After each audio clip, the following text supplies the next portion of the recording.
Donc j'en profite pour vous faire un rappel sur les glomérulonéphrites. Alors ici, imaginez un glomérule avec l'apport de sang ici et la chambre urinaire par ici. Vous savez que les glomérulonéphrites, elles sont associées à des œdèmes, à une protéinurie, à une hématurie, et plus ou moins une insuffisance rénale aiguë et une hypertension artérielle.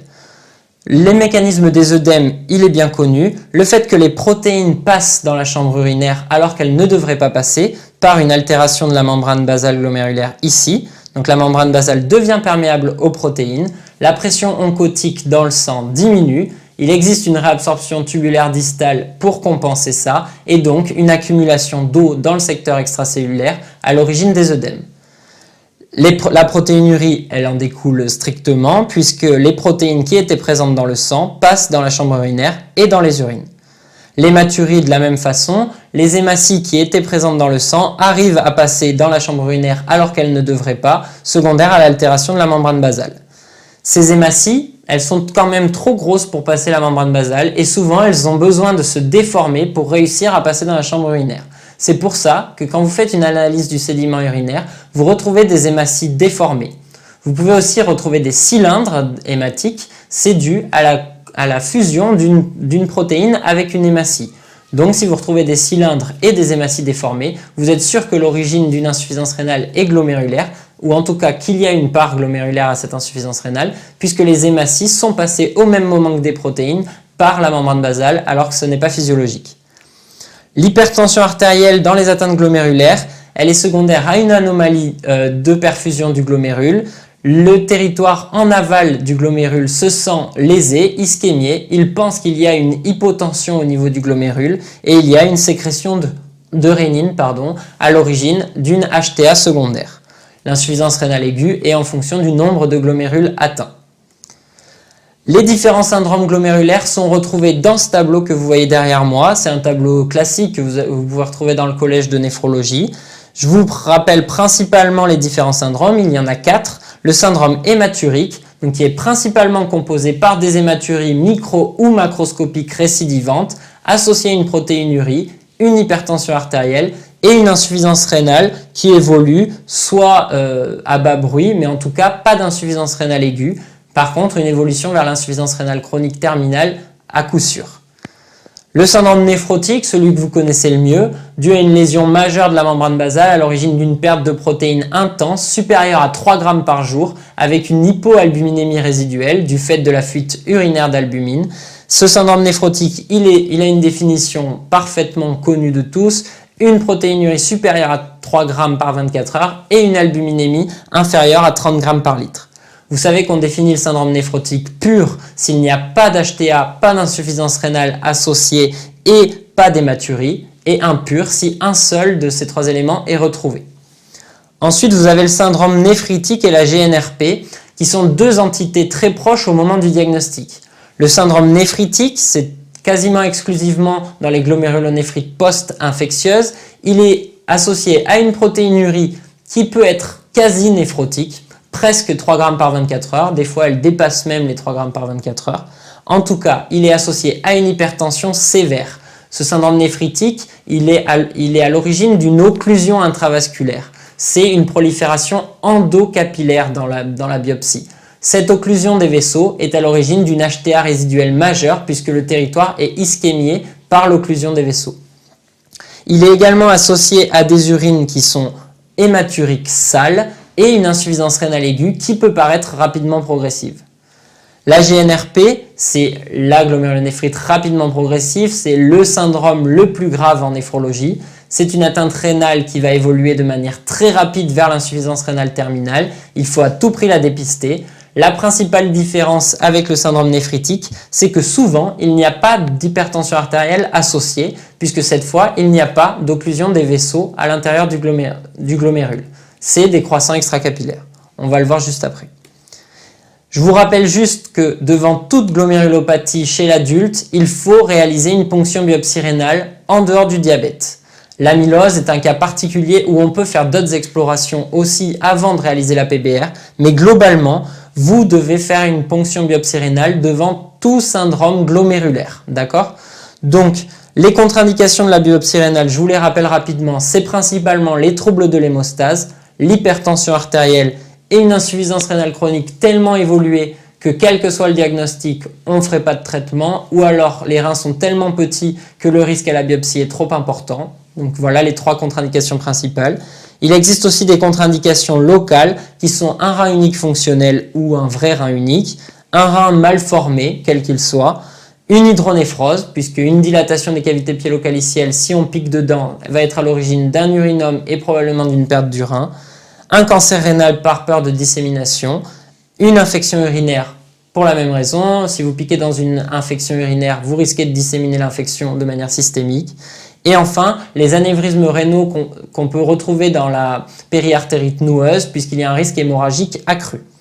Toutefois, retenez que en dehors du diabète et de l'enfant, le syndrome néphrotique idiopathique, quasiment tous les syndromes glomérulaires doivent être biopsiés. C'est un examen de routine, la biopsie rénale.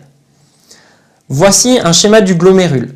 Donc je vous rappelle que l'artère vient, donc le sang artériel vient par ici vasculariser le glomérule et ressort via une autre artère, puisque c'est un réseau artério-artériolaire, qui part ici. Ici, vous avez le floculus avec le mésangium qui est là et les vaisseaux ici.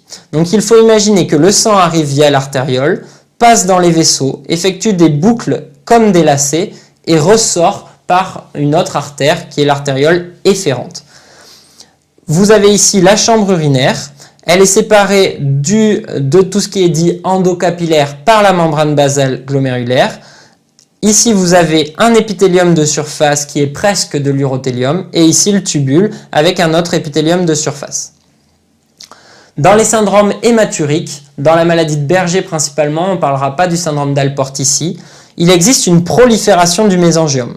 Vous voyez ici que le mésangium n'est pas le même que dans la diapositive précédente, ici représentée en bleu, il y a une prolifération du mésangium.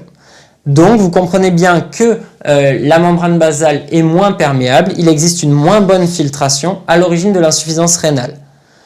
Les hématuries dans les proliférations mésangiales comme la maladie de Berger sont mal expliquées. On peut considérer qu'il y a une anomalie de la membrane basale glomérulaire par une distension qui laisse passer les hématies. Mais c'est une explication qui n'a pas fait ses preuves.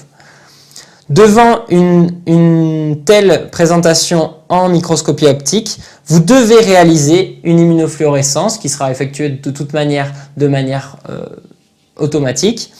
Et vous allez retrouver une fluorescence en IgA dans le cas de la maladie de Berger. Devant cet aspect d'une prolifération d'un syndrome hématurique, d'une prolifération mésangiale et de dépôt d'IgA en immunofluorescence, vous devez toujours évoquer 3 diagnostics. La maladie de Berger, mais qui est un diagnostic par défaut. Il faudra d'abord éliminer une cirrhose qui est due à une accumulation d'IgA. Vous savez que les immunoglobulines sont détruites par le foie. Si le foie ne marche pas comme en cas de cirrhose, elles augmentent à l'origine du bloc bêta-gamma qu'on peut voir sur l'électrophorèse. Une accumulation d'IgA qui vont se mettre au niveau du rein dans le mésangium et à l'origine d'un syndrome hématurique. La troisième est le purpura rhumatoïde qui est une des principales maladies associées à une augmentation des IgA sériques.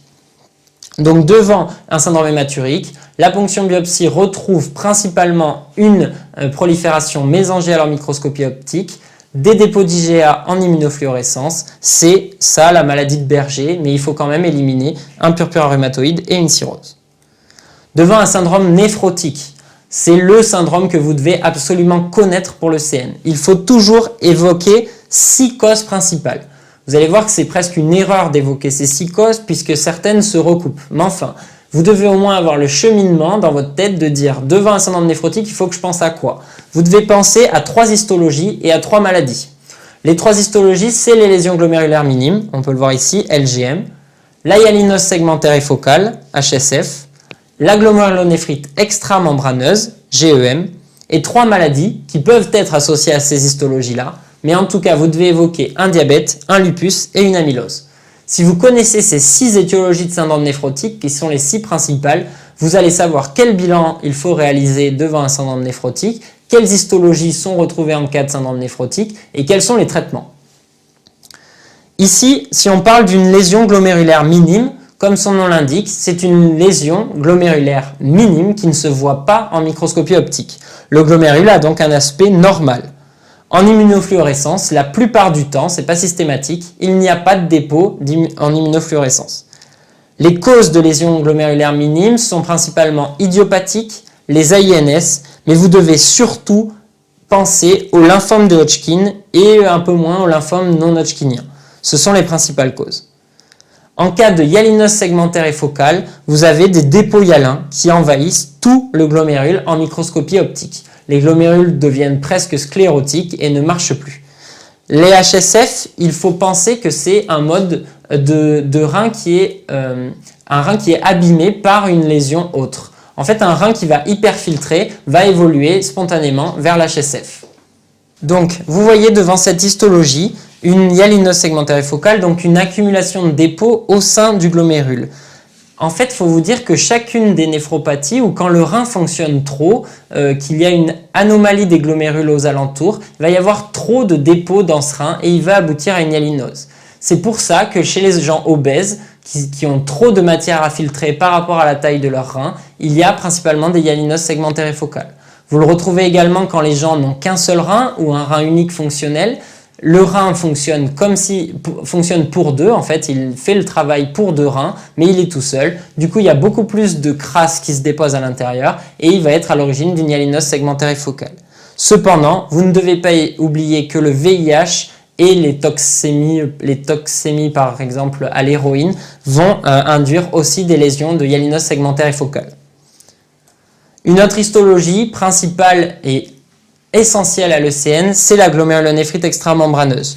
Vous voyez ici sur mon schéma que la membrane basale glomérulaire est épaissie et elle est anormale. Il y a des dépôts qui vont se mettre en immunofluorescence. Le type de dépôt varie selon la cause de la GEM, mais en gros, une altération de la membrane basale glomérulaire qui est à l'origine de la distension de la membrane basale, du passage des protéines et du syndrome néphrotique. La GEM, vous devez savoir parfaitement ses étiologies. La principale est l'idiopathique, mais vous devez savoir évoquer les cancers, les lupus, la sarcoïdose et l'origine iatrogène. En gros, il est dit dans le collège de néphrologie qu'une GEM doit toujours être considérée comme idiopathique, quel que soit l'âge. Puis, en deuxième intention, si vous avez plus de 50 ans, c'est un cancer. Si vous avez moins de 50 ans, c'est un lupus. En ce qui concerne le syndrome néphritique, on en a déjà parlé un petit peu avant. Vous voyez ici qu'il y a une occlusion des capillaires. Sur mon schéma premier, les capillaires étaient un peu moins obstrués par la prolifération endocapillaire. Cette occlusion des capillaires est à l'origine de l'hypertension associée au syndrome néphritique. L'altération de la membrane basale est à l'origine de l'hématurie et de la protéinurie, et l'altération des glomérules en particulier, avec une diminution du débit, est associée à l'insuffisance rénale. Les dépôts en immunofluorescence en cas de syndrome néphritique se retrouvent dans les capillaires et ce sont des dépôts principalement de C3, vous le verrez de manière plus précise dans vos livres. En ce qui concerne ce qui nous intéresse pour ce dossier, nous parlons des GNRP, des glomérulonéphrites rapidement progressives. En microscopie optique, il s'agit en fait d'une rupture de l'endothélium vasculaire qui va aboutir à la sortie de facteurs de coagulation dans la chambre urinaire et qui vont induire une prolifération de l'épithélium de la chambre urinaire à l'origine du croissant. En immunofluorescence, on a plusieurs types de GNRP qui vont être distingués selon l'immunofluorescence. On va en reparler un peu plus tard dans la conférence, mais on différenciera les GNRP de type 1, dus à des dépôts d'anticorps antimembrane basale glomérulaire, c'est le syndrome de Gould-Pasture.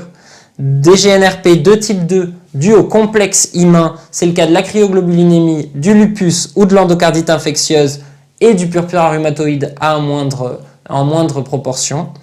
Et les GNRP de type 3 qui sont dus aux ANCA, qui sont donc polyimmunes comme leur nom l'indique, elles ne sont pas associées à des dépôts en immunofluorescence.